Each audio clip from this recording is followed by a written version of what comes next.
Bosh! Rise of the Tomb Raider. I'm quite excited to talk about this one, honestly. It just does everything better than the first one. If you haven't seen my video on the 2013 game, then I would highly suggest you watch that one first, because it's awesome. And, because it's the first one. Rise of the Tomb Raider was released on the 10th of November 2015, with the PC port released a year after in January of 2016. The game released to very favourable reviews, being praised for its beautiful graphics, immersive atmosphere, and intricate environments. This game, in every way possible, improved upon the first. By this point in time, Square Enix and Crystal Dynamics had dubbed this reboot the Survivor Trilogy, and Tomb Raider as a franchise was now heavily associated with the company. The same guys who made every Legacy of Kain game apart from the first one. Anyway, according to Square Enix, the development cost of Rise, which is what I'll be referring to the game as, was around $100 million, and by the end of 2015, the game surpassed 1 million units sold. At $60, that means within the first couple of months of the game being released, Square Enix made around $60 million. This number would continue to grow, however, and the game would go on to sell nearly 7 million units by November 2017. And as of 2021, the game has sold more than 11.8 million units.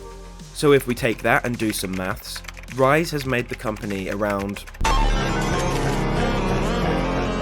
These figures underscore the franchise's revitalization and the commercial viability for Square Enix. Their reboot trilogy emerged as a reliable revenue driver at the time, when the company had endured significant financial turbulence earlier in the decade. Most notably, and this was one of my points in the previous video, in 2013, upon the release of the original reboot game, Square Enix recorded an extraordinary loss of around $138 million, which, if you remember, led to a corporate restructuring and the resignation of the company's president. But fortunately for Square Enix, Rise of the Tomb Raider reaffirmed the financial value of the franchise, clearing the way for its next entry in the series. But that's not the game I'm talking about today, so don't think about it. Okay, I believe that's all I need to say for the moment, so let's just get into the game.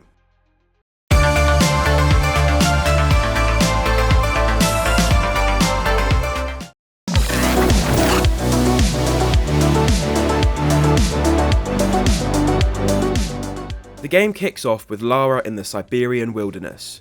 More specifically, she's heading towards the peak of a mountain. First off, I want to tell you just how bad the conditions of the Siberian mountains can be. The temperature can easily drop below minus 60 degrees, and the average temperature in the country is minus 25. That doesn't mean anything for the story, but it's just too insane not to mention. She's scaling this mountain with Jonah, who, to everyone's joy, has made a return to the series. The two are making this trip because they're searching for Lara's current obsession, the lost city of Katesh. However, you need a little bit of backstory. Since the events of the last game, Lara has become determined to continue her father's research into the supernatural and prove his theories real in order to restore his legacy. This is where Katesh comes into play. Her father's research claimed that the lost city holds the secret to immortality. Alright, let's get to climbing. Oh, shit! Oh, that's a great start. Hopefully that's the last of it.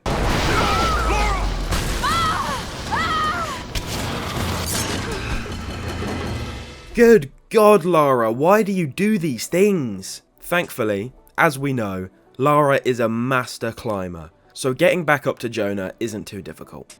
The first thing of note that this game improves is that Lara now has 2 climbing axes and climbing shoes, which I believe makes climbing walls a little faster. Although, it is always faster to jump and reattach, just like it was in the first. We entrust Jonah's raw strength in order to catch us, and he once again proves that he is the best companion. Now that we're back on solid ground, we have to head into the mountain, and Jonah suggests that if the weather gets worse, this would be a good place to make camp, which I agree with, but let's hope we don't have to. And just after that convo, we are once again blessed with the beauty of a Tomb Raider game. High up on a mountain, overlooking the Siberian wilderness, with the sun bleeding over the top of the other mountains in the horizon. I can see why this game got so much praise for its graphics. The two besties get hooked together before they start their very precarious ascent.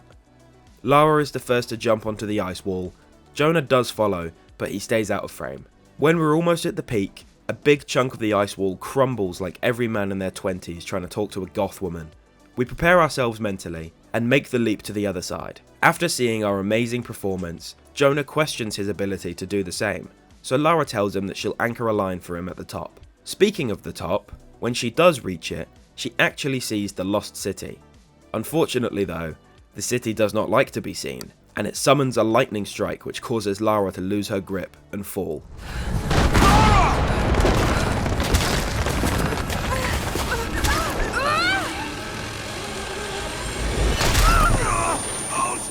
Somehow, hitting the side of a mountain at 40 miles an hour doesn't actually cause any damage to Lara, and she uses the newly acquired rope length to swing to the underside of the ice wall. Oh look! An avalanche! Oh shit, an avalanche! Good luck, Jonah!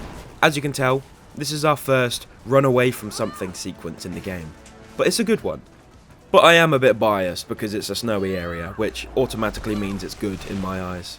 This section ends with Lara taking a massive leap to another ice wall. Unfortunately though, her speed isn't speedy enough to outrun the avalanche in the end.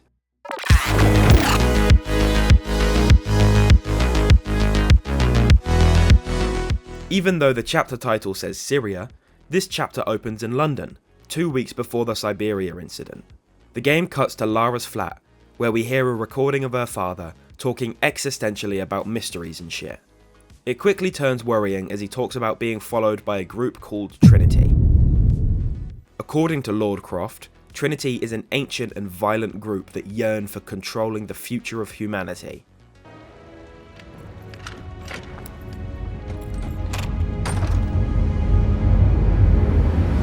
Oh, it's just you, Lara. Wait, if you just came in, whose perspective were we seeing just now? I'm sure it's not important. Lara notices her window open, so at least she's aware that there's some fuck shit going on. She also notices that her tape player has been touched, and all of a sudden someone knocks at the door. So she whips out the climbing axe, prepared to dig it into whoever's on the other side. It's me, Hannah. Oh God, I'm so sorry. What are you doing here? I saw the gutter press was attacking you again. I thought you could use some company. No lies. Were you followed? Followed? Of course not. What's going on? I think I found the tomb. That's about all you need to know for the current context. Also, this random old woman is Anna. She was involved with Lara's father after her mother passed. But she hasn't been introduced until now, so don't be confused thinking that you might have missed something in the last game. Anyway, Anna is here because she is concerned about Lara's obsession with her father's work, and warns her that this is what destroyed her father. But Lara insists that the divine source is real, and that her father was right, rejecting the idea that he was delusional. This all culminates into Lara leaving for Syria, after identifying the Prophet's tomb as the next lead. And bam! Here we are in Syria. Lara has rented out a jeep alongside a driver for said jeep. The driver lets her know that they're heading into a war zone, but Lara says, nah, that's fine, we're almost there anyway.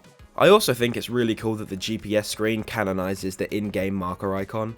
All of a sudden, an attack helicopter appears from behind the rocks, and Lara recognizes that something is wrong. She correctly guesses that her driver sold her out, but before she can say anything else,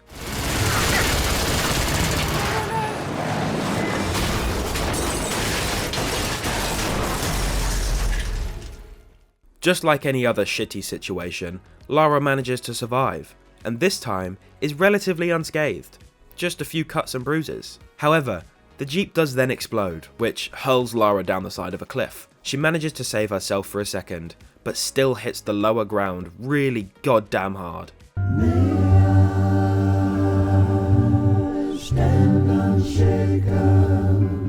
She's alright though, and we keep moving, eventually finding a little opening that leads us inside a cave. And that cave leads to a monolith covered in Greek writing. She can't read much of it, but she is able to decipher the word prophet. This is where the game introduces the language mechanic. In this entry, Lara can improve her language skills by finding things such as murals that she can decipher. Just after leveling Lara's Greek to level 1, we can overhear some Trinity soldiers talking about how Lara totally didn't survive that crash, They then mention some guy called Constantine, who is the commander, but we'll see him soon. Anyway, Lara translates the monolith, and all it does is point out some hidden caches. This disappoints me, but only because I was expecting this to start another cutscene instead of just going, oh hey, there's a thing over there. The secret thing is a little coin cache, meaning this is when the game also introduces the ancient coins. These will be important later. After breaking through a wall and going back outside, we're greeted with an absolutely stunning view of the Prophet's tomb. But looking at it isn't as cool as being in it, so let's go. As we climb across the 100-year-old bridge, it shockingly begins to fall apart. But no matter, see, we're indestructible, so a bridge collapse really isn't an issue.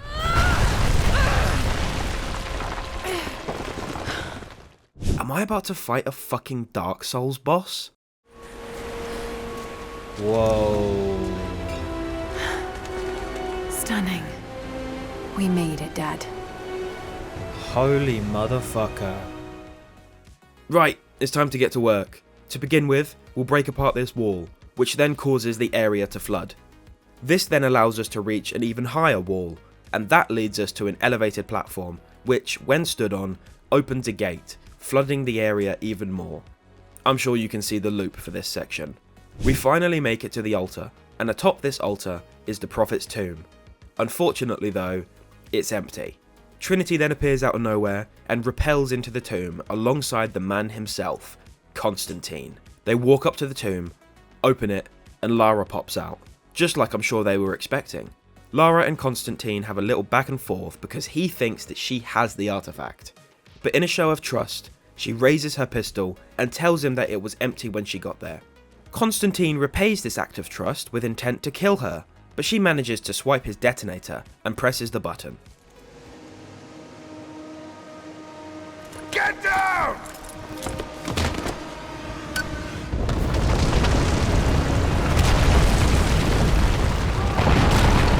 And now we get to finally get our first kills of the game.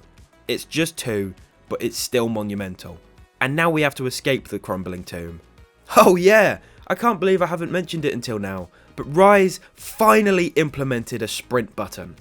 This was the main thing I wanted this game to include. Lara feels way too slow in the first game, especially when sections like this are happening. Waboosh! We escape the Prophet's tomb and get to see this very weird looking water simulation. The flood does reveal an engraving to Lara though, which intrigues her, and we fade to the Croft Manor back in England. She recognises the symbol from one of her father's books, and heads to his office to find out more. Jonah is also here. Jonah! Lara! Remember, this still takes place 2 weeks earlier than Siberia. So Lara explains the Trinity situation to Jonah and shows him the symbol, which she has now discovered is linked to the Lost City, and this is the origin to the start of the game. Jonah doesn't like it though, not because he doesn't believe it's real, but because he doesn't want to lose any more friends, and he storms off. But surprise! There's a Trinity soldier here to kill Lara and take the book. She tries to fight him off, and puts up a really damn good one at that. But eventually the assassin gets the upper hand and begins to choke her. Jonah comes back into the room, which distracts the man, and Lara whacks him over the head with a big ass face. They get back the upper hand and corner the Trinity soldier, but they don't account for the window behind him, which he deems the best method of escape. Because of this whole situation, Jonah's like, "You son of a bitch, I'm in," and now we're all caught up on the story.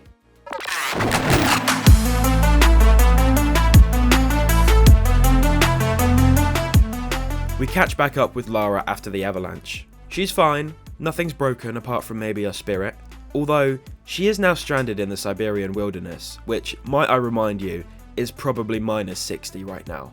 After feeling hopeless for a minute, we come across an old camp. Unfortunately though, we don't have any wood. So, and there we go! Campfire and shelter crafted. Whilst warming up, Lara's radio crackles, and Constantine's voice comes through. He's giving a sitrep to a mysterious person. Trinity is close, and this kicks Lara into gear, and she takes a moment to craft a bow. It's just after this when the game reintroduces you to the idea of upgrading weapons, as well as the other things you can do from the campfires spread across the game. Worth mentioning is the fact that you can now also upgrade your climbing axe. The game still doesn't really push melee combat onto you, so some of these upgrades seem very pointless. However, there are some upgrades that do things like increase pry speed, which eventually becomes instantaneous. The game also boosts the upgrades Lara can acquire, and these are so much better than the first game. It still sticks to the main 3 trees, which are Brawler, which offers combat related skills like fast healing, quicker stealth kills, and stronger melee attacks. Hunter, which offers stuff as finding more things when looting and being able to craft ammo on the fly. And Survivor, which offers upgrades such as being able to detect nearby traps and faster crafting of healing items. Crystal Dynamics also changes the way upgrade resources work now. Instead of only having to find scrap, you now have to use animal pelts, wood, and scrap to upgrade weapons. I like this change. It adds another layer to the feeling of success when you hunt for resources. At some point during our exploring, the sky turns red. Oh my god, it's a blood moon! Oh wait, no, never mind, it's just a flare.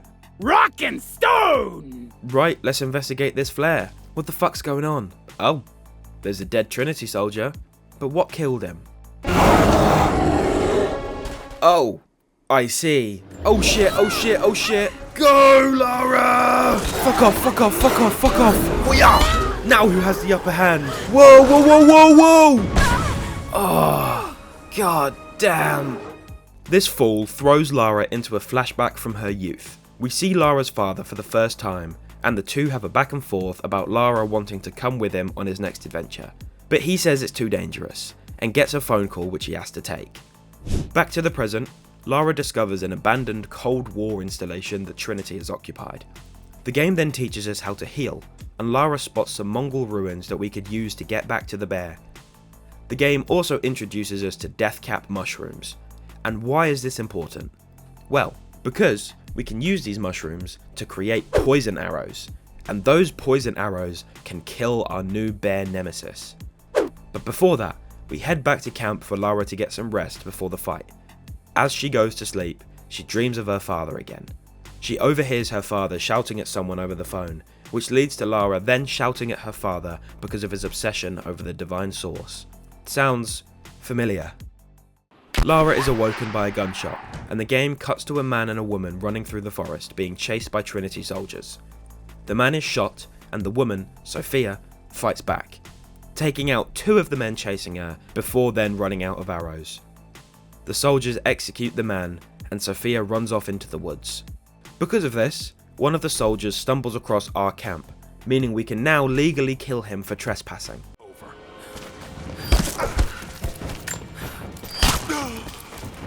And as you can see, the stealth system has had a bit of a revamp as well. We can now use trees to climb above enemies, and leap on them like Ezio to take them out. This is my second favourite change after the sprinting. I love my stealth games, so any game that implements a good stealth system like this game does, is great. This system also includes bush stealth, and any enemy you take out using a bush will be placed in the bush upon their death, hiding their body. Not that you need more convincing, but just look at this clip. Shit. Spread the word. The natives set snares in the clearing. They must have planned for us to pursue. It's so nice. But let's get back to the bear. Using the middle mouse button, you can launch a poison arrow. In this case, the poison cloud will stun the bear, meaning you can get some shots in before he recovers. Do this a couple times and it will collapse and die. And yes, you can skin it. At the back of the bear's cave is a breakable wall. Maybe he was protecting a pile of gold. Oh wait, no, that's dragons. Behind the wall is a frozen cave, and attempting to climb the ice wall is futile, and you fall down into the below caverns with another heavy landing. It's kinda worth it to a degree though, because look how cool this place is, pun intended. Unfortunately for Lara, she has to swim through the freezing water in order to get further into the cave. But luckily for her, there's a campfire not long after she emerges on the other side. A little further into the cave, Lara discovers a lost Byzantine war galley, which is a very, very old ship. Now personally, I think the best course of action in this situation is to climb the ancient and decaying ship. There's a whole process in order to get to the top, but I'm going to skip that because I tried writing about it and it was so boring. So eventually we make it to the top, and a podium awaits us, surrounded in yellow light from all the lost treasure. I was right, there was a pile of gold. Lara approaches the podium thingy and opens it. It's a book. Well, she calls it a codex, but who cares? The book details archery techniques used by the foes of the Byzantine Empire. All this is to explain a new feature this game introduces. Some of the skills in this game are locked behind finding these books, rather than using your skill points. And just like everything else in this game, I love this idea. Again, it adds another layer to exploring. Now when you find a challenge tomb, not only are you rewarded with an awesome set piece, but at the end of it, you could find a new ability. In this case, Lara learns the ability to fire 2 arrows rapidly, allowing you to fire another arrow right after the first, without having to knock another one. We eventually find the exit to the cave, and by the time we're back outside, it's daytime and there's a campfire waiting for us. Upon our approach to the fire, an arrow is shot at our feet. Lara turns around, ready to shoot back, and we as the player recognise this woman as the same one from the forest. Lara tells the woman she isn't her enemy, but the forest dweller isn't able to trust Lara just yet. However, she does get the woman to lower her bow, and asks the woman how long Trinity has been here. She replies that they've been here just a few days, but have taken many of her people hostage, and tells Lara that she should leave. When Lara says she can't, because she's looking for something important, Sophia raises her bow again, because she knows what Lara and Trinity are looking for. Before the two women get to talk any longer, a bomb goes off in the nearby Soviet installation, which grabs her attention, and when she turns back around, Sophia is gone, like a ginger Batman.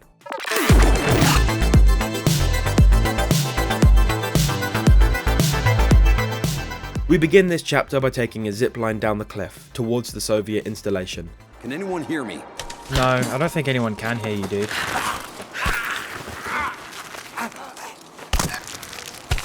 Oh yeah, this game also introduces specific objects for distractions, instead of using your bow to shoot nearby walls like in the first game. You still can do that, but having dedicated items to distract enemies is so much better. Before long, we get to the main entrance for this area. There's a bigger crowd than all the enemy groups before this point, but that's really no issue. We're under attack! Search the area.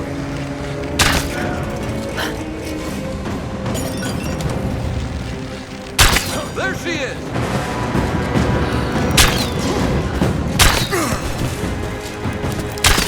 From this point on, we have to find a way further into the base, and after climbing the top of this section, we use a zipline to gracefully fall directly into the building.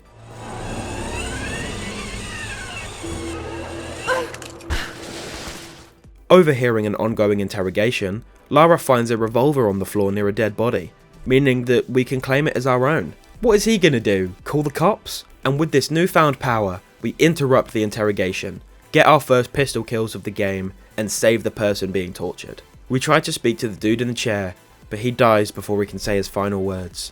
Womp womp. Next up on the kill list, these guys trying to fix a generator.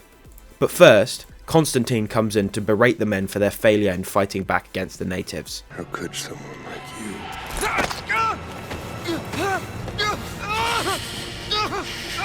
Go easy. Go easy. Don't fear the suffering.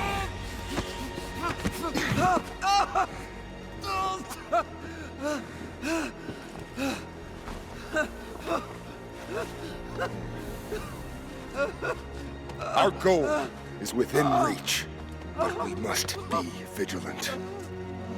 If we succeed here, a new world awaits. One of our own making. Constantine, you're needed back at the prison right away. We've got a captive who might know something about the artifact. Remain faithful. We will share in the glory of the divine source. Constantine is terrifying, oh my god. Don't fall down there!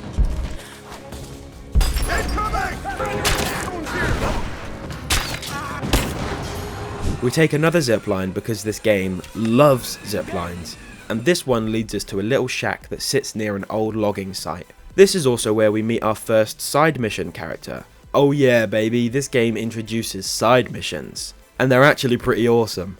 They're never super difficult, and they always give you a reward that's actually worth it. For example, to complete this mission, we have to destroy a few communication towers, and as a reward, you receive a lockpick, which lets you pick locks, funnily enough. Now, there's a lot to explore here, so I'm going to skip over a lot of that for the sake of time. We find ourselves breaking into a supply shack. This is where we use the coins found throughout the exploration. You can buy things like weapon attachments, new weapons, and equipment like the rope ascender and the crafting tool, the latter of which unlocks a tier for weapon upgrades. After entering a new area of the compound, we overhear some radio chatter between Constantine and some unknown person. Constantine explains how the natives have been more difficult than expected to take out, and the voice on the other line tells him that if Trinity can't handle it, then they will step in. Lara is then caught by a couple random wandering guards.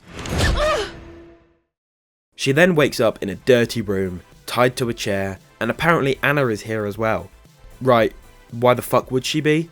Who knows, but she claims that she doesn't know why she's here. Apparently she can't remember. She tries to convince us that she's scared, but listen to this and tell me if you believe her. What's happening, Lara? I'm scared.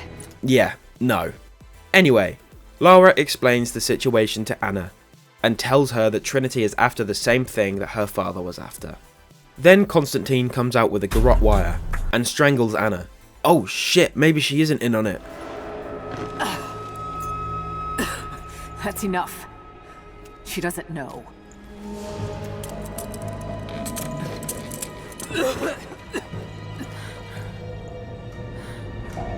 What? You... No. You're with them! I can't believe this. You come on! God damn, she was about to drop that C-bomb. Yeah, so anyway, Anna was in on it. Who could have guessed such a surprising turn of events? Anna then goes on to spiel her evil monologue about how Lara could join Trinity and all that shit, but Lara tells her to zip it. She also says the typical, "I loved your father" speech, but Lara shuts that shit down too. Good lord! Constantine then takes Lara away to the Gulag. This might sound shit, but it's here where we meet our second best friend, Jacob. However, Lara isn't up for a chat, and quickly begins escaping. She asks Jacob what he knows about Trinity, and he says that Trinity believe that they're doing the work of God. Essentially, they're delusional. That's great and all, but let's just get out of here, yeah? Well, hey, rope arrows, baby. We don't want to attract out. Hell yeah. Wait. Jacob manages to convince Lara to free him when he says he knows what her and Trinity are after. Apparently that's enough to trust this random guy, so she lets him out, and gives him a radio so they can keep in touch if they're separated. Jacob tells us that the best course of action is to escape through the nearby train yard and then head for his village just on the other side of the mountain. And to be fair, we're in no position to offer a different solution, so let's do his plan. Just after climbing outside, we get behind a little wall of snow and overlook an encampment. Jacob joins us, and Lara tells him that she'll handle these guys. And she's damn right, check this shit out. God damn it, it is fucking freezing in this place.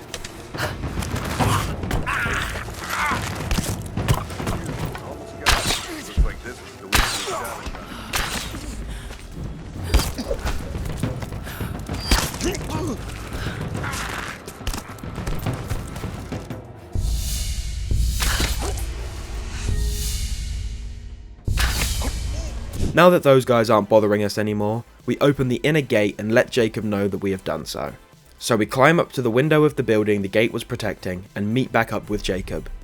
We sit and listen to Constantine and Anna talking about their plans. Trinity scouts have found Jacob's settlement on the other side of the mountain. The two pricks have a little spat which causes Anna to cough like she's Arthur Fleck. It seems that she's very sick. This is also the cutscene where we find out that Anna and Constantine are siblings. Yeah, they're brother and sister. And that's one of the reasons why Constantine is so determined to find the divine source. Because if he does, not only can he cleanse the world of sin, but he can also save his sister's life. They leave, so this gives Lara a chance to jump down and investigate their documents. She sees a page on the table that talks about divine judgment. Mankind shall be judged, the non-believers turned to ash and swept away, and the pure of faith will be raised up and given life eternal. eternal. Trinity stormed the room, but Lara slips into the gross space below the building. Jacob radios to let us know that he'll meet us at the train yard on the north end of the gulag, so at least he hasn't abandoned us. After trying to break through a door, Lara is spotted and attacked. Obviously the attacker is put down, and then we get to take his rifle, so in the grand scheme of things, I'm thankful for being attacked. One of the voice recorders gives us a bit of an insight into Constantine. He believes he has a higher purpose because of the stigmata on his hand. Apparently he woke up one night when he was a child, and that's when his stigmata appeared. If you were like me, and you had no idea what stigmata actually was, they're bodily wounds that appear in the same location as the wounds of Jesus' crucifixion, and they're believed to be some, sign from God. We get to the train yard in time to see Jacob absolutely embarrass this dude. Jacob thanks Lara for getting him out of the gulag, and before she can reply, an attack helicopter appears out of nowhere, meaning that we have to run very fast away from it. Lara and Jacob can't do anything else other than jump from the train tracks, so that's exactly what they do. Trying not to drown, we swim as fast as possible to the surface, but the screen cuts to black. Is Lara dead? Of course not! She makes it out of the water just fine. Or as fine as you can be for someone who has hypothermia. Before we even have a moment to breathe, the helicopter comes back and starts also now shooting missiles at us. This set piece is awesome. There's so much going on. Unfortunately, I can't tell you every single thing that happens, but all I can say is that you should watch my playthrough series of the game to see it. Fortunately, there's a randomly placed zipline just waiting to save us from the situation, and we ride it down for as long as possible before falling back into the water. This throws Lara into another flashback. Unfortunately though, this one is about her father taking his own life. Probably not one of her better memories really. Jacob wakes Lara up from her nap by wafting burning leaves in her face. I mean, a simple shake probably would have done the trick, Jacob, but thank you. He then gives her a hot drink to help her warm up. He then asks her why she would risk so much to come to this place, and why exactly she is looking for the divine source. So Lara tells him about her father, about his obsession, and how no one believed him. She tells Jacob about his death, and how she thought she had come to terms with it, with his delusions. But then she went to Yamatai, and that proved to her that she was correct about all of it. She tells him that she believes the source should be researched and studied, not hidden away. It could help change the world so much. Jacob asks her to join him and his people, and help them repel Trinity, and in return, she can leave this place untouched and knowing she did the right thing. That's shit. I don't care about the right thing, I care about finding the key to immortality. Lara says that she'll help him fight Trinity, but she won't stop looking for the divine source. Jacob gets up so he can start making his way back to his people, and he tells us that there's an old copper mine close by, and that's the fastest way to get to his settlement. He then leaves. Sitting at the campfire just outside of Jacob's cave, Lara thinks about how there's something about him that she just can't quite understand. It's strange, but almost comforting. Like I could tell him anything, and it wouldn't faze him. I sense no judgment from him, yet at the same time, he's hard to read. My instincts tell me he's a good man. He saved my life. I think I can trust him, at least for now. But I can't shake a nagging feeling that he knows more than he's letting on.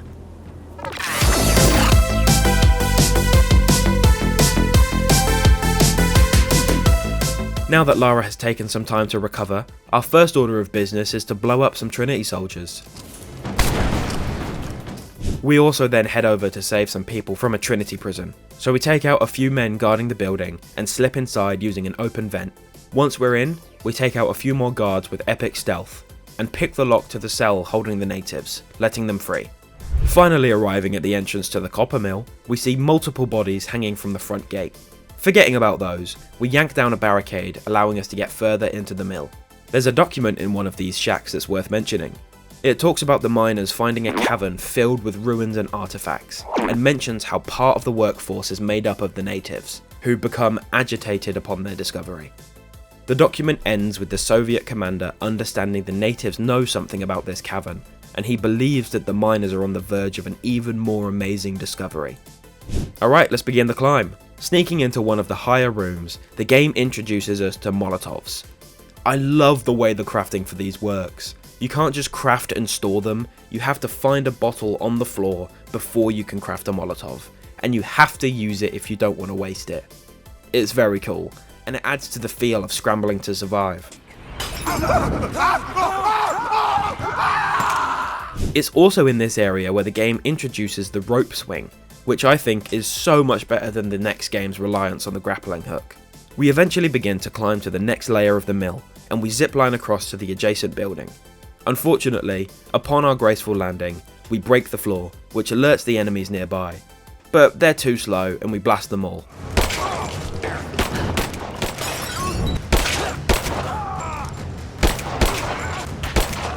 We find another document written by one of the native prisoners. This one recounting the events of the Red Army finding the Temple of the Prophet. When they did, they halted the mining operation and began plundering the temple. The natives then decided that when the guardians of the temple are disturbed, they'll use that chaos to revolt against the Red Army and won't stop until they're dead. Another thing worth talking about is from a recorded journal entry by one of the men hired for Trinity's army. So, it turns out that most of the enemies in this game are contractors, meaning they're not actually a part of Trinity, just soldiers hired to aid in Trinity's search for the divine source. Anyway, this recorded journal is from one of the contractors. He says that a lot of the other men are antsy and nervous. They don't trust Constantine, and they're baffled by his search. He also describes the native as being stuck in time and feels remorseful for being part of this army. I'm on the wrong goddamn side of history. Eventually sneaking into a new area, we overhear some soldiers talking about cracking into a safe that they've found. But they clearly don't know that thievery is illegal, so we rightly take justice into our own hands. Must have come after it in the confusion. And of course, when you're using Molotovs in a place made out of wood, the place naturally starts burning down, so we also have that to worry about now. We once again use one of our trusty ziplines to escape the fire, and this leads us to a bridge where we need to meet up with Jacob. So it all works out in the end, I suppose. He also does a cool throwing knife kill in this cutscene, and he just keeps reminding me more and more of Jesus from The Walking Dead. Lara and Jesus then walk into the abandoned mine, which will take us all the way through the mountains. Jacob tells us that his people used to use these paths all the time before the Soviets came and began digging. The Soviets began using explosives and bigger machines, and because of this, a lot of the old pathways began collapsing. That's a big L for the Soviets. Kinda cringe. As the two talk, the cave begins to shake. Trinity must have found the old mining equipment. As we near the end of the cave, it begins collapsing around us. Lara and Jacob are separated, and for no apparent reason, the old mining equipment begins exploding, so we also have to avoid all that shit. I love the end to this section. Having more and more of the screen be covered up by the rocks as they're collapsing in on Lara is such a terrifying visual. But she does make it, thank God.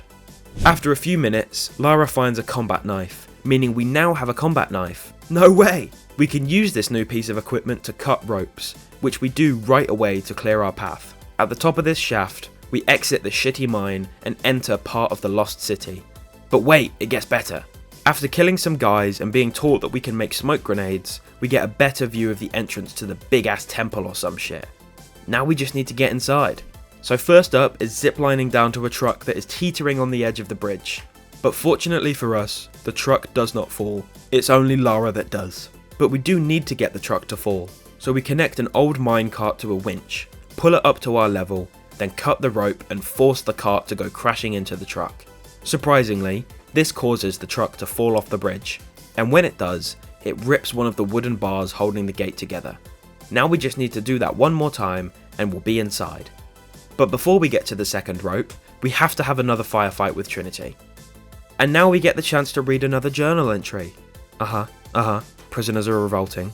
Cool, very cool. And they've taken over the excavation site. Good for them. So we've ordered a mass execution of all the native prisoners. Good God. Okay, let's get this second beam off the door.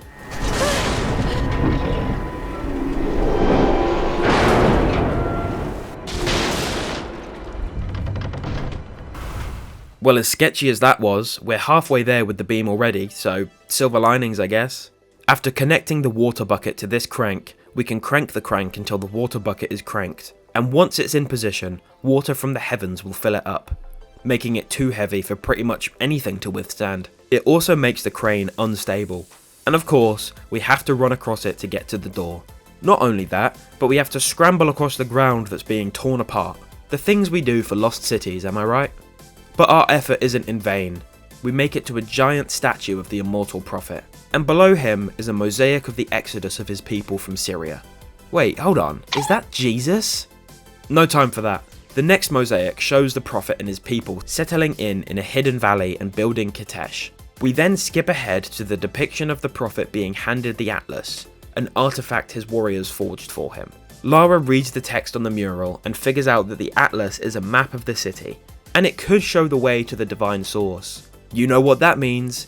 We have a new artifact to search for.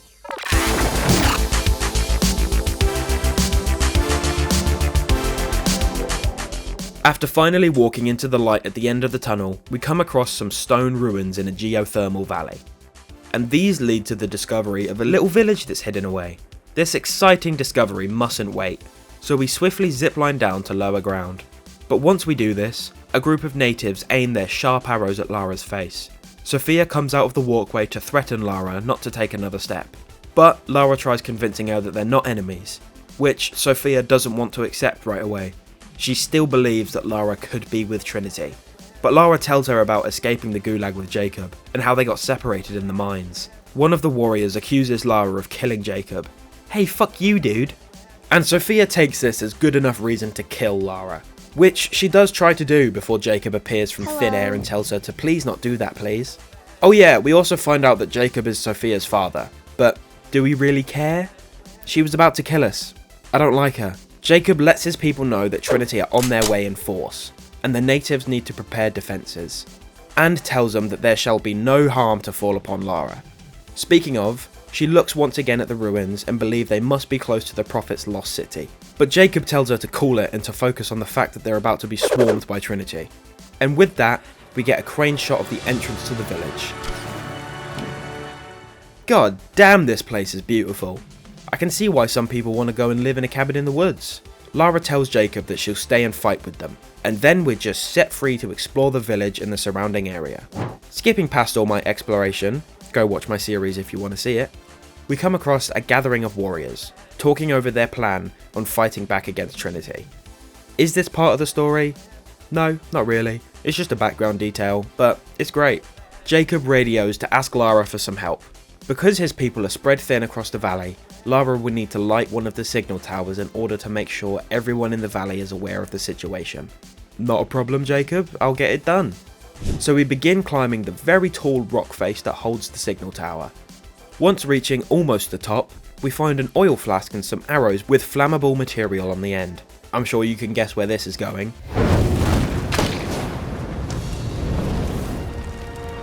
Hell yeah! Now we have to go and meet Jacob back in the upper village, so let's go. On the way there, we see one of Trinity's massive attack helicopters that are on their way to blow everything the fuck up. Upon reaching the upper village, we see Jacob being held hostage by Trinity soldiers, along with a few of his men. Lara naturally wants to fight and save him, but he tells her not to. The Trinity soldier then blows out one of the men's skulls with a shotgun, and threatens to do the same to Jacob, which is when one of his men cracks and tells the soldier that there's a map that leads to the source. Drooling at the mouth, the soldier turns his attention to the other guy, and this gives Jacob a chance to fight back, carving a hole in the soldier's chest with his own shotgun, which he then passes to us. Hey. Yoink!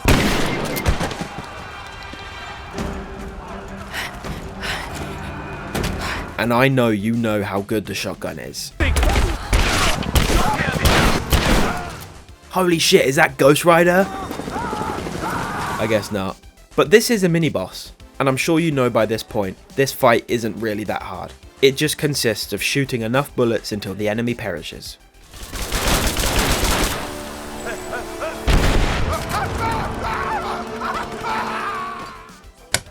That was easy.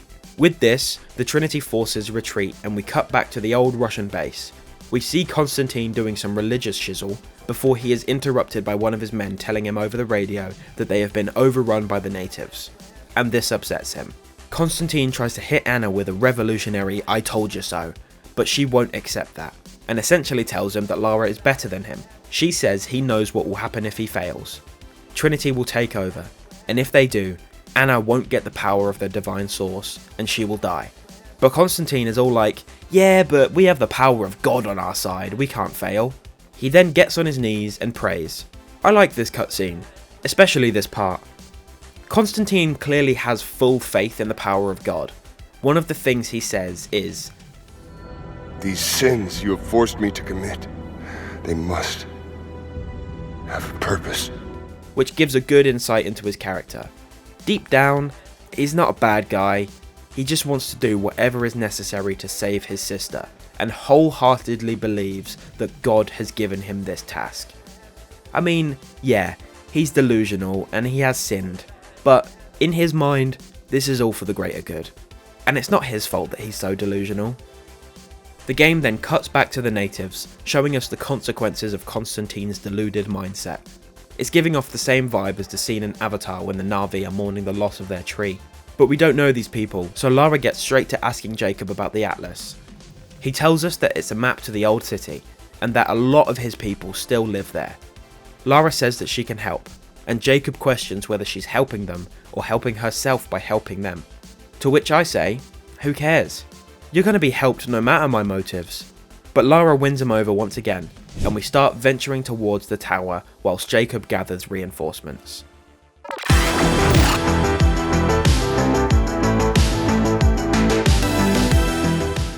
After a few minutes, we find an amazing view, which is immediately ruined by Trinity. Hey, fuck you, I was gazing upon that view.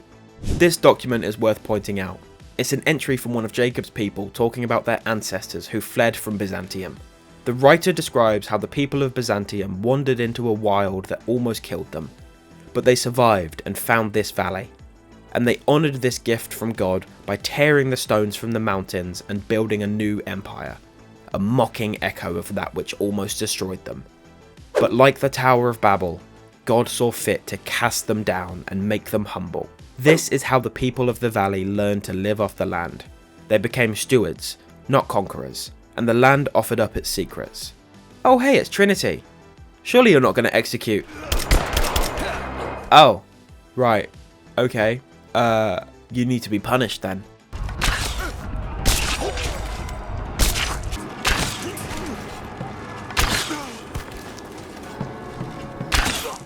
There's even more bums in the catacombs, so let's add a few more skulls to the walls.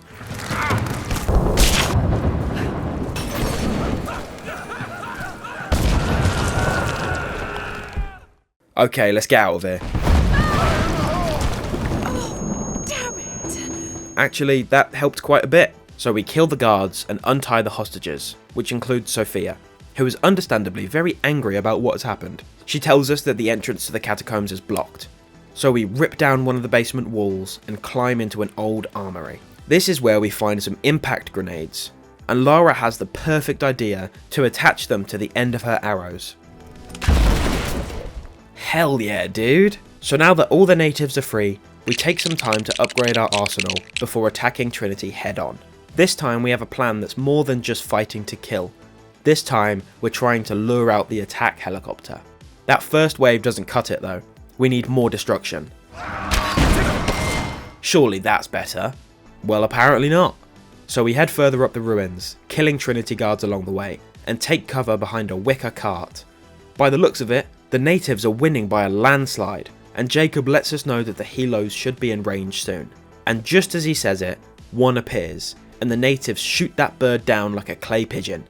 This is a massive win. Not even the wonders of modern weapons can withstand the ancient technology. But we don't have time to revel in our victory, because we haven't won.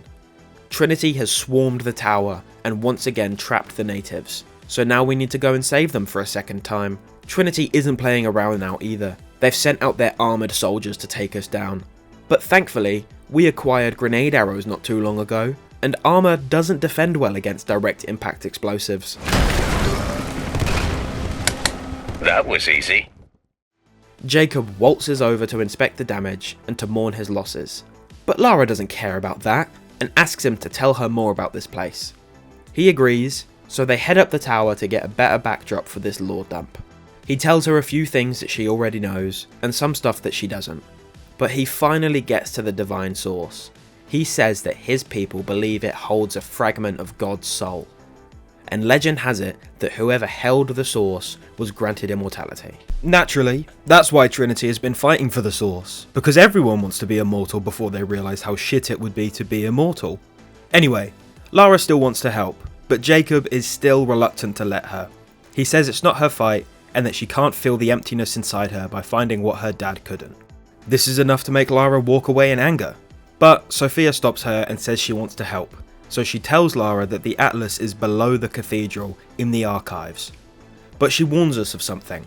The natives call them the Deathless Ones, and they kill anyone who trespasses.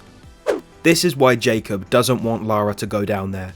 He knows of these people, and he believes that once Trinity gets down there, the Deathless Ones will stop them. Sophia also gives us a wire spool which will help in our journey to the cathedral. You know what? I'm starting to come around to Sophia. So now we can grapple across hanging beams like Spider-Man. This is one of my favourite upgrades. Grappling hooks are always cool, especially in adventure games like this. Coming across another campsite at the top of the valley, we sit down, warm up, and make preparations for the long journey to the cathedral.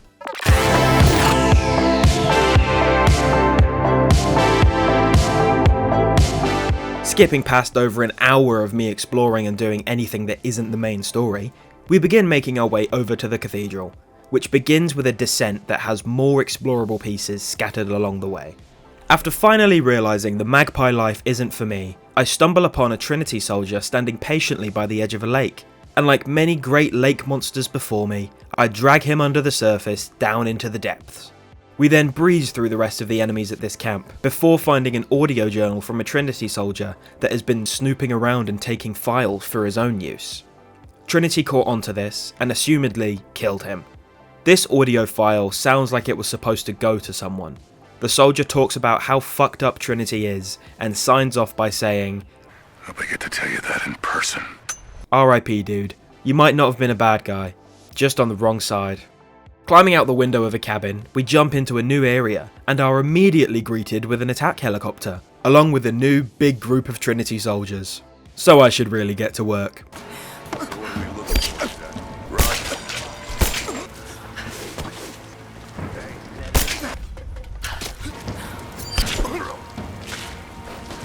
Incoming! We're under attack! She's there! Open fire!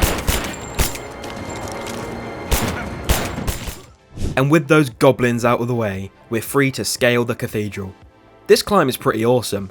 It feels a little more in-depth than the previous climbs because of the new tools that you now have. Sometimes you swing, sometimes you climb, sometimes you grapple. It's great. Upon climbing inside, we can overhear the mercenaries talking to Anna. They're telling her that they need to be cautious when digging. The two have a little back and forth, but Anna tells him that every single person on this job is expendable. Oh man, I love those movies. A little further up, we overhear men screaming on Anna's radio that they're not alone down there. That must be the Deathless Ones. We sneak into the room where Anna is, and get to see the hole that leads underground. Unfortunately, Lara gets caught between Anna and some mercenaries, so her best course of action is to obviously put a gun to Anna's head. Yeah, I bet you're not considering yourself expendable now, are you, Anna? I mean, Lara does put herself in a little bit of a corner, but she's smart and has a massive light bulb moment. Don't move! You have nowhere to go! Kill her! Now!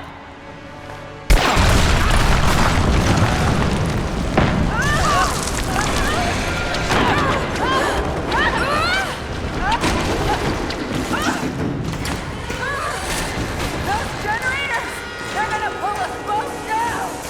Perfectly executed. Like Anna observed though, the generators are going to pull us down. So just like any other problem Lara has, we start blasting. This doesn't necessarily fix the issue at hand though, because we still fall down onto a wooden beam, and Lara hits the next level pretty damn hard. Oh, and also Anna is completely safe and sound.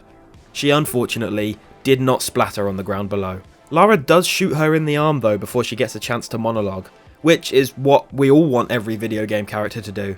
So she gets points for that. But Anna continues talking anyway. She says there's something down there slaughtering her mercenaries. But we already know about that, so let's just get a move on.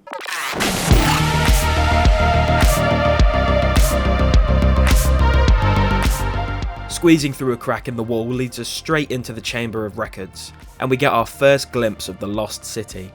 Just some steps and statues, but that's still exciting. But more exciting is this mural depicting the Prophet's deathless army using Greek fire to fend off attackers. That's pretty badass, I can't lie. Stumbling further down leads us into a chamber full of freshly burned bodies. These were Trinity men, burned alive, and now used as wall decoration. One of the men uses his final wish to try and jump scare us, but this isn't Dead Space, just stay dead, man. Oh look, some fire pots! And yeah, this is where the game introduces ancient explosive barrels. These will appear a nauseating amount of times from this point on. But let's not think about it now. We've actually found the Atlas, and it's beautiful.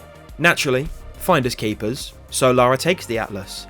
But as soon as it's in her hands... Is that a grenade? Yeah, so Trinity is also here. And if they didn't want to kill us before, they definitely want to now. But you already know how that goes for them. I love this fight section. You feel unstoppable obviously because you're taking down armoured mercenaries. But the backdrop is gorgeous. You're fighting inside an ancient underground city. And also just look at this shit. You can't tell me this isn't beautiful. We head through a flooded pathway and come face to face with a lad sporting one of Elon's flamethrowers. But we have the barrier of water in between us, so he doesn't end up crisping Lara. Now a whole bunch of shit is happening. Things are blowing up, Trinity soldiers are getting cut into pieces, and we're just swimming through it all. We do eventually resurface, but we're then faced with a barrel of another flamethrower. But he gets stabbed in the back. If I had £1 for every flamethrower I managed to avoid at point blank, I'd only have £2, which isn't a lot, but it is weird that it happened twice. This encounter does grant us access to the rebreather though, which is a very handy tool for avoiding drowning. Anyway, I'm a bit bored of swimming now, so I jump up and into a massive chamber. This looks like what would have been the main square, but I honestly have no idea. We haven't actually entered the Lost City yet, so I don't really know what to tell you. Anyway, to get out, you have to use explosive barrels to destroy the supports holding up this statue in the middle of the area. This section always pissed me off when I was younger, and honestly, pissed me off a little bit this time as well. But it's not too bad. The first one explodes without you having to do anything, which is lovely, and the second one is also free. On the opposite side of where you first enter this area is a dispenser for the barrels. Use this to float one barrel down to the wood blocking its path. Then get another barrel out and let it float further down. Then use your rope arrows to yank that mofo over to your side of the water, avoiding the random fire that's there for some reason. The barrel will then float perfectly over to the next support you need to destroy. Next up is attaching a barrel to this balance beam. You can kick the barrel off the ledge and use your rope arrows to pull one end of the beam and swing the barrel to the other side.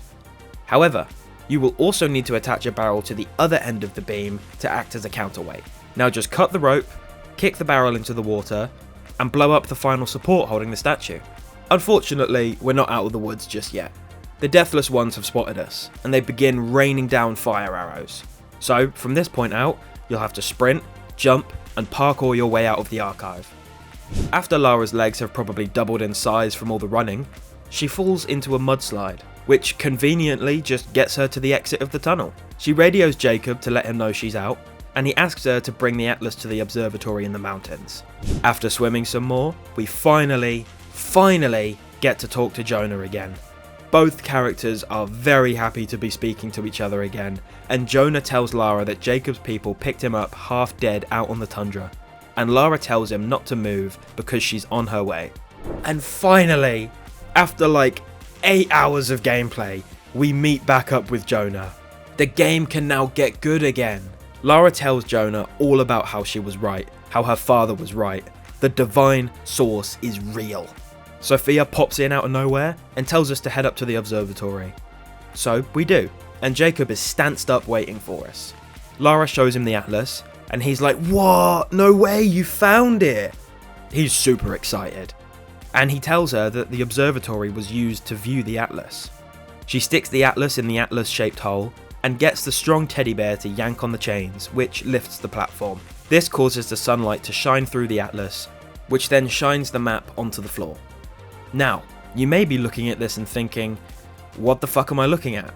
But don't worry, that's exactly what I'm thinking too. But apparently, this is what the founders of Katesh used to plan the construction of the city. Lara points out a node in the middle that everything radiates from, and that would mean the centre of the city is under the lake, which isn't right. She looks for the cathedral and notices that it's on the wrong side, so Jonah keeps rotating it until it's correctly aligned. And this turns on the light bulb in Lara's brain. The city isn't under the lake, it's under the glacier. Which is great, we now know where it is, but how the hell are we gonna get through all that ice? that's exactly what I was thinking, dude. But you just wait, because Lara stares even harder at the map and notices a path leading into the city. And that path starts exactly where we are now. Here. The entrance to Katesh is here. You knew.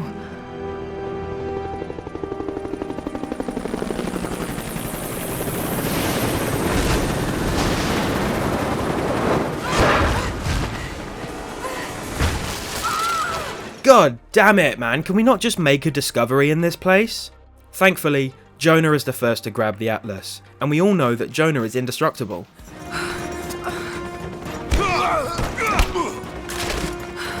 It's the target! Kill her. What did I tell you? This guy is...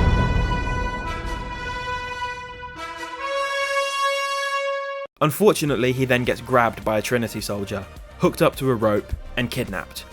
He tells Lara not to come after him, but that's a stupid thing to say. Next up on the shit agenda is Jacob having been shot. Lara lifts him up so he's comfortable for his dying monologue, and he tells her that they don't have much time before Trinity finds the source. But she tells him she can't just leave Jonah, even if it means giving up the truth she came here to find. Some of his men arrive way too late to the party and help him get back to their camp, so Lara heads off to go and find Jonah.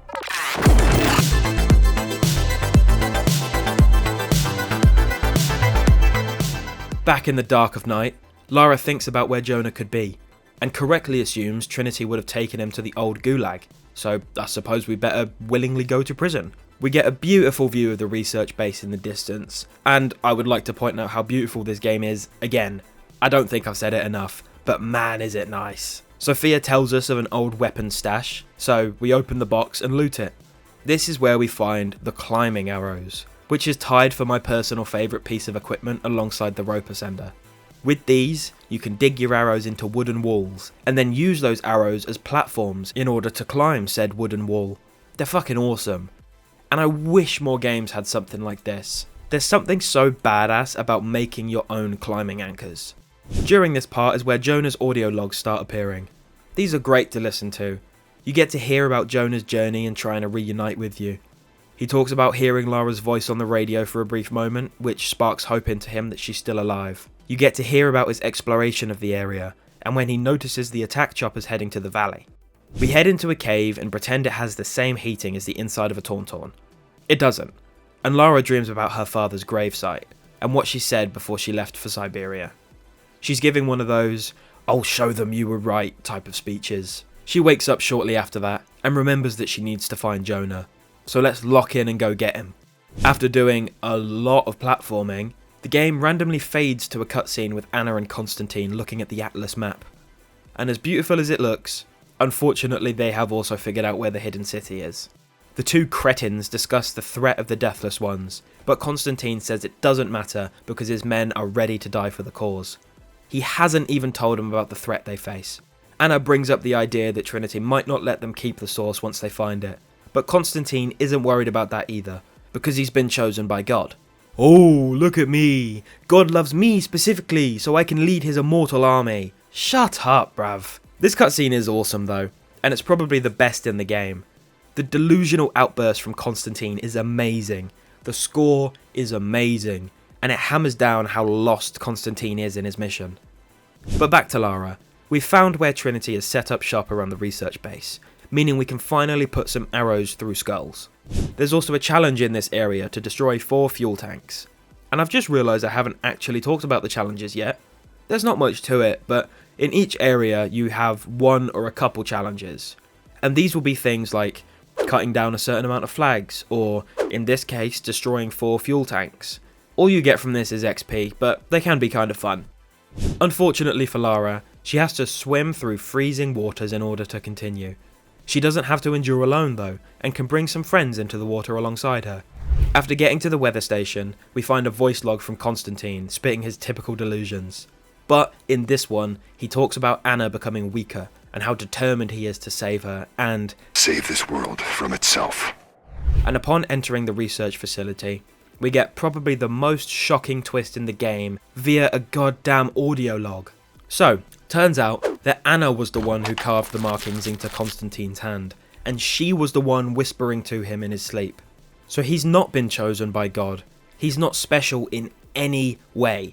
Anna just made him think that he is, so she could manipulate him into getting the divine source for her. And again, all of this is revealed to us in a fucking audio log, which you can miss if you're not looking. Getting to the top of the research base, Lara's first order of business is to take back the Atlas, but this is when she overhears Constantine on a monitor. She takes a look and hears that he's with Jonah, interrogating him, which neither her nor me will stand for. So we begin hastily making our way down from the research base and back to the old Russian prison block.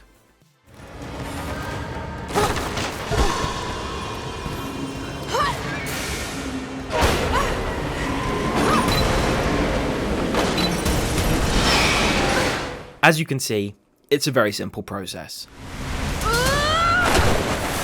God damn it!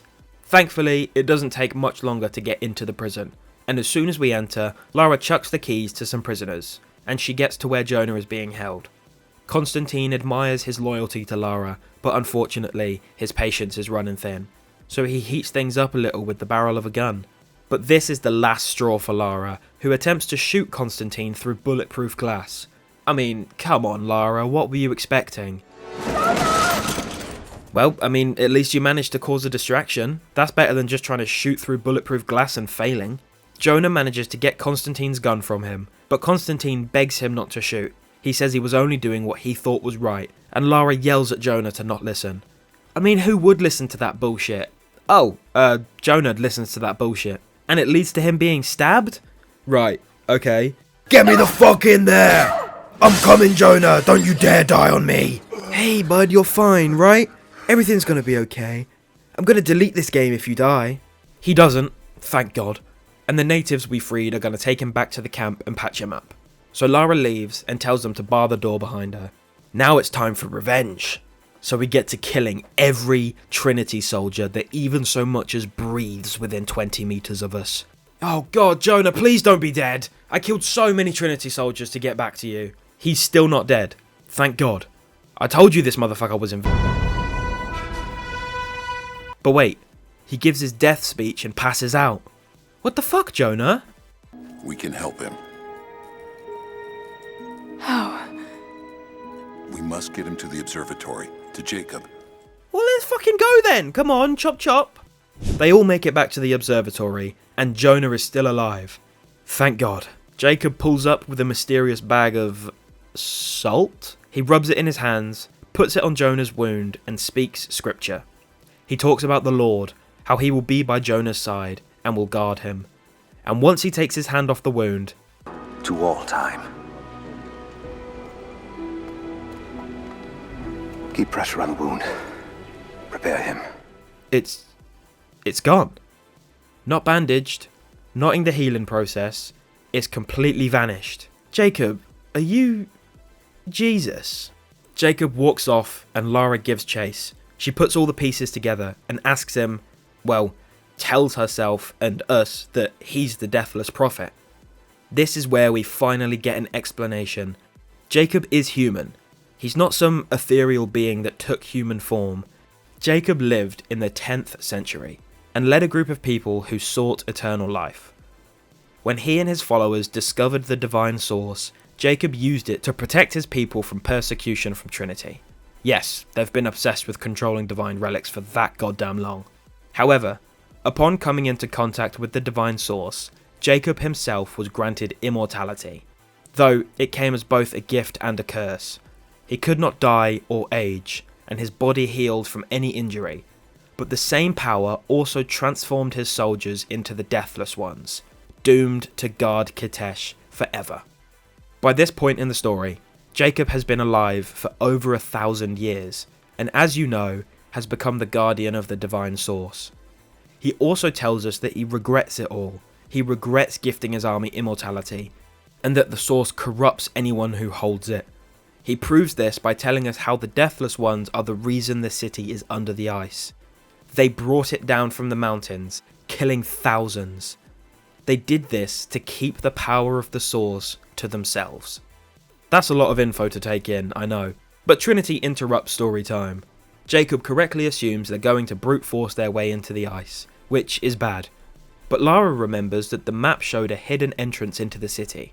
Jacob knows of this, the Path of the Deathless, but he says it's too dangerous. Oh, shut up. You know that it doesn't matter to me. Come on, let's just go. Jacob tells Sophia to open the path.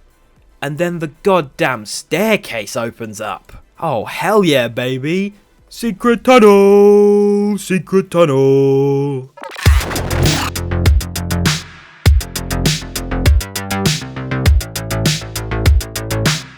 As you can guess, we head down the secret pathway and immediately start breaking shit. But this does lead to an amazing discovery. I believe that this is the outer layer of the hidden city. Quickly, if you don't know what an orrery is, which I didn't either, it's those models of the solar system, the ones that spin around and show you where all the planets are relative to each other. The name orrery also comes from the 4th Earl of Orrery, Charles Boyle. No, not that Charles Boyle, this one. Anyway, look at this amazing thing. This is the orrery. A little bigger than I had imagined, but it's awesome. I love this piece of platforming.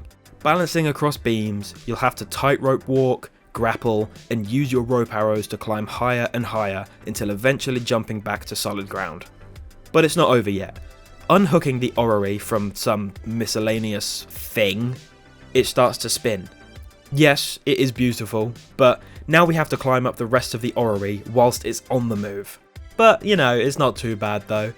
Lara pretty much tells you when to jump or fall, or, you know, whatever else. In the end, all you need to do is wait for the platform to correctly align you with the top of the orrery room, and it spits you out right in front of a tomb reward. After a while, we begin climbing the glacier, and then eventually make our way back to the lost city. We're still on the outer layer, but we're getting there.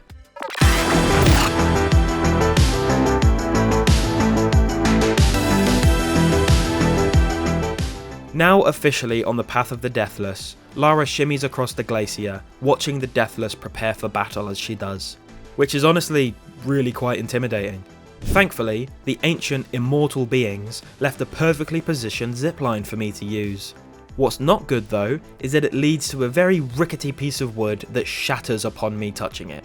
Turns out, breaking wood makes noise, and one of the Deathless Ones comes over to investigate all the racket. Lara hides from the immortal warrior, who somehow doesn't see her hand grabbing the edge that he's looking at. But if he's blind, that's his problem, not mine. With him out of the way, we can climb up the rest so easy.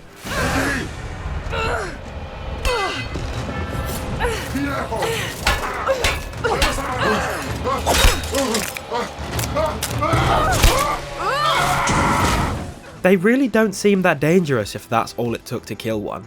For some reason, this scuffle spits us out directly into an arena filled with Deathless Ones. So we fight and fight and fight a little more until there's no more soldiers standing in our way, because ancient civilizations are no match for the raw power of modern weaponry. Oh shit, that doesn't look stable. Oh, fuck. Sophia radios us to tell us that Trinity are about to break through the ice any minute, and says that all they can do is buy Lara some time. Okay, thanks man. But who cares? Look at this totally gorgeous sight. The divine source has to be there.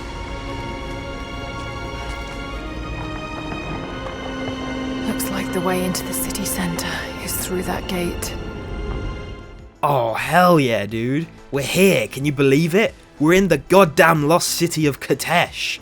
Now we just need to get officially in it.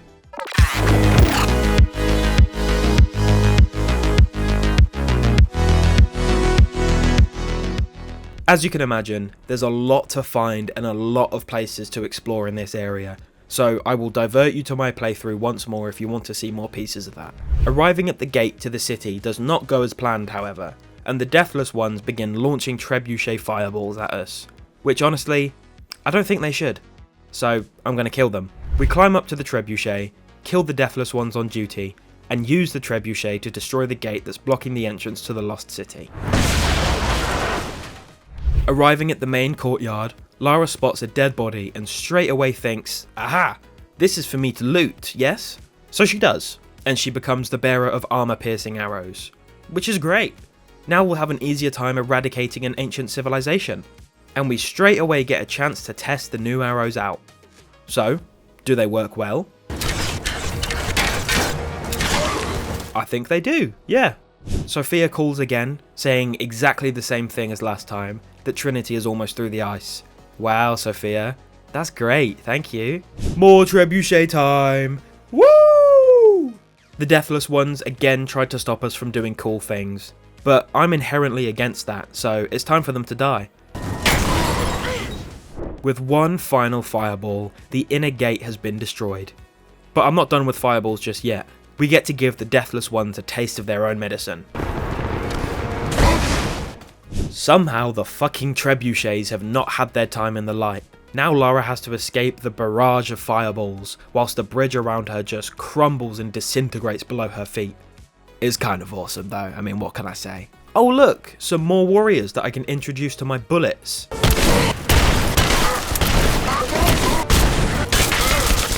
After that, Trinity finally breaks through the ice, causing massive chunks of the glacier to come crashing down, which is quite dangerous for us, so we begin climbing up. After climbing far enough, we see that the Deathless Ones have somehow followed in our footsteps. I have no idea how they're climbing this easily, but perhaps you also get the sticky powers of Spider-Man when you have access to the Divine Source. One of the Deathless catch up to Lara, but a few bullets to the skull is enough to convince him to let go. Now that we have our eyes on the whole damn battlefield, we see Anna heading into the main building, which gives Lara a bit of a kick in the butt to keep going. Oh look! Sophia has taken over the trebuchet. The devs really liked the trebuchet, I'm guessing. This big fight gives me massive Tomb Raider 2013 vibes. It's basically the same damn fight / arena that was in the finale of that game. 2 enemy factions, a circular corridor, it's just the same thing. But that's not horrible, I'm fine with it. This is also the same, what the fuck? We climb to the top of the tower, which leads us to a circular arena. Just like how in 2013, we climbed to the top of Ziggurat into a circular arena. Granted, the first game did have a QuickTime event instead of gameplay, but still, surely this was noticed by like everyone who played these games. The boss fight is kind of awesome. It actually feels like a boss fight. You can't do anything to attack the chopper directly. What you have to do is trigger a radio signal to Sophia, who will shoot a fireball above the helo. Once it's in the right position, you have to then shoot the fireball out of the air, which damages the helicopter. Do this a couple times, fighting waves of enemies in between each fireball shot, and eventually Constantine's helo will be set ablaze, causing him to crash into the tower. But this also causes the goddamn floor to crumble, and Lara falls directly onto a solid concrete pillar. Now in this room, we can jump from pillar to pillar and sneak up on the Deathless Ones who have come to investigate the crash. With those pricks gone, we head back to the helo crash, but Constantine jump scares us with a bash to Lara's head. He also takes her weapons, meaning we now have barely anything to fight back with. This is another boss fight that I really enjoy. You can't rush him head on, you have to sneak around, find things on the floor, and craft explosives in order to stun him. This will then give you a chance to jump him and beat his ass. Do it enough and the game will throw you into a QuickTime event wherein Lara stabs Constantine in the chest. Finally, bitch! That's revenge for Jonah. Give me my fucking weapons back. He couldn't go down without a speech though, could he? He's still under the impression that he's been chosen in some way, so he can't fathom the fact that he has failed. But Lara shuts that shit down and drops the bomb on him that Anna manipulated him into thinking that. The place is coming down though, so Lara says let's get the fuck out of here. Whoa, hold up. Let me get my goddamn revenge first. Yeah, dickhead. Joker type shit. You get what you fucking deserve. Right, let's get out of here. We run in on Anna, who has actually found the divine source. Lara tells her that she needs to stop. Her men are dead, her brother is dead, and it's all because of Trinity. But Anna flips the script and says, what about your father, Lara? You're dooming him to be mocked by history if we give up the source. Which is honestly a valid argument from her point of view. But since the start of the game, Lara has grown. She's willing to make that sacrifice now if it means stopping the wrong people from getting their hands on this kind of power. After a bit of back and forth, and Lara giving an amazing argument for giving up the source, Jacob gracefully stabs his way into the scene and does nothing else.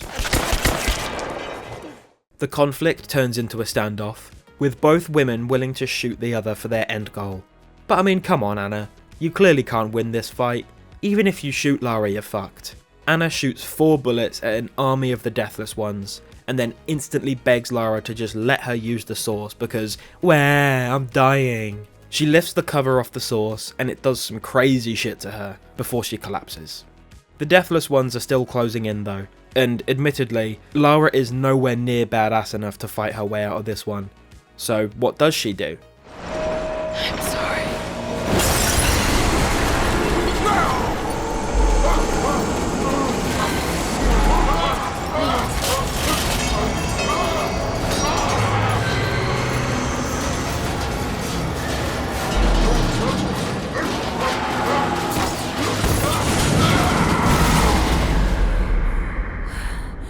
Jacob, hold on.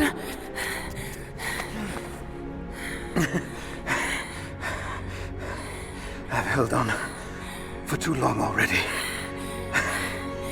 You knew I'd destroy it. In all my years,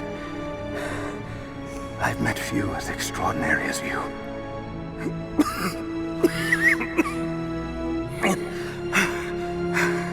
It's finally happening. My ending. I'm sorry. All I wanted was to make a difference. You already have. You already have.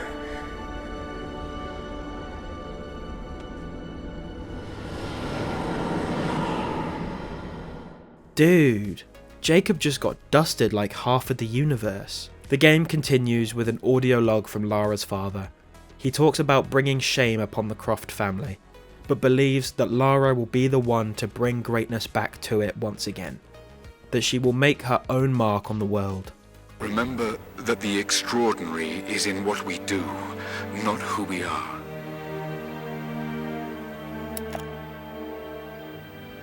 Destroying the source was the right thing to do. Hey, Jonah's still alive. Thank the Lord. Or, I guess, thank Jacob. Jonah reassures Lara that destroying the source was the right thing to do, and says that her father would have done it as well. He then reminds her that she has a plane to catch, and the pair walk out of the Croft office, with another monologue from Lara to finish up. I listened to his last tape 1,000 times, but it's as if I was hearing my father's words only now, for the first time. It doesn't matter what choices he would have made, I have to make my own. The myth of Katesh was real. There are secrets out there that can change the world. I need to find them, not for my father, not for anyone else. Trinity is still out there, and they're more powerful than I ever imagined. I can stop them. I can make a difference. I can make the right difference.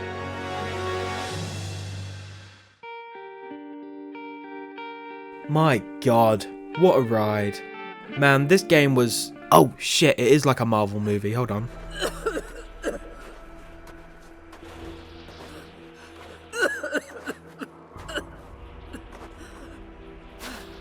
Anna, you said another Croft doesn't have to die for this. What did you mean by that? You killed my father, didn't you? Trinity ordered his execution. I couldn't do it. You're lying! I loved him. It's done. Good. What about Croft? No. Not yet.